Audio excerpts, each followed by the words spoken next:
শিরিন আক্তার, বয়স ২৮, মুখ ভর্তি লম্বা লোমের কারণে প্রথম দেখায় অনেকে তাকে পুরুষ ভেবে ভুল করেন। শৈশব থেকে উপহাস, বঞ্চনা সবকিছুই সহ্য করে বড় হয়েছেন তিনি। শুধু শিরিন নয়, তার মা কামিলা, ভাই করিম শেখ, চাচা জুনাব আলী, জুলেখা, নজরুল, মমতাজ, আসাদ, আকাশ সবারই একই অবস্থা।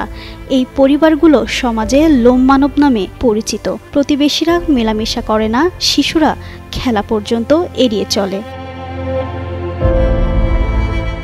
রিকশা চালিয়ে বা দিনমজুরির কাজ করে কোনো মতে চলছে তাদের সংসার, কিন্তু বয়সের ভার আর সামাজিক অবহেলা দুয়ে মিলে আজ তারা দিশেহারা। এই রোগের চিকিৎসা সম্ভব, কিন্তু ব্যয়বহুল। অর্থের অভাবে চিকিৎসা করাতে পারেন না তারা। কোনো জায়গাত গেলে পরে মানুষ হেলাই করে অন্য চোখে দেখে। আমার মেয়েটা আরো বেশি মানুষে হেলাক। আমার মেয়েটা কোনো মতো বিয়ে দিছি, জামাই থাহে না জায়গা। মানুষের কথা শুনতে শুনতে আমার দেহটা বয়ার মতো না। আঙুলে অবহেলা করে কেউ কাজে নেয় না, আর্থিক সমর্থন কেউ আঙুলে সাহায্য করে না।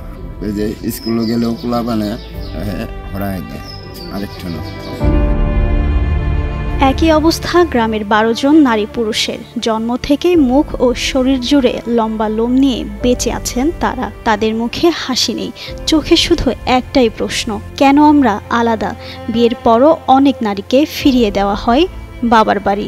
সমাজের চোখে তারা মানুষ নয়, একটা কৌতূহলের বস্তু মাত্র। এই পশমগুলির কারণে মানুষের সাথে তারা মিশতে পারে না এবং মানুষের সঙ্গে চলাফেরাও তাদের নাই।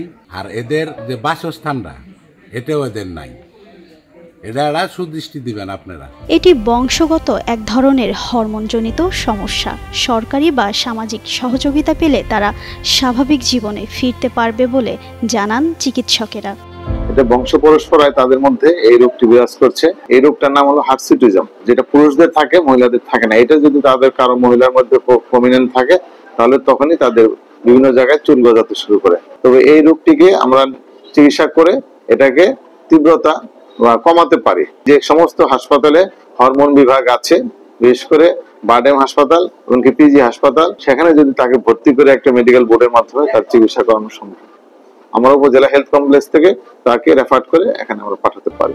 অসহায় এই মানুষগুলো এখন শুধু অপেক্ষায়, সমাজ আর সরকারের একটু সহানুভূতির স্পর্শের।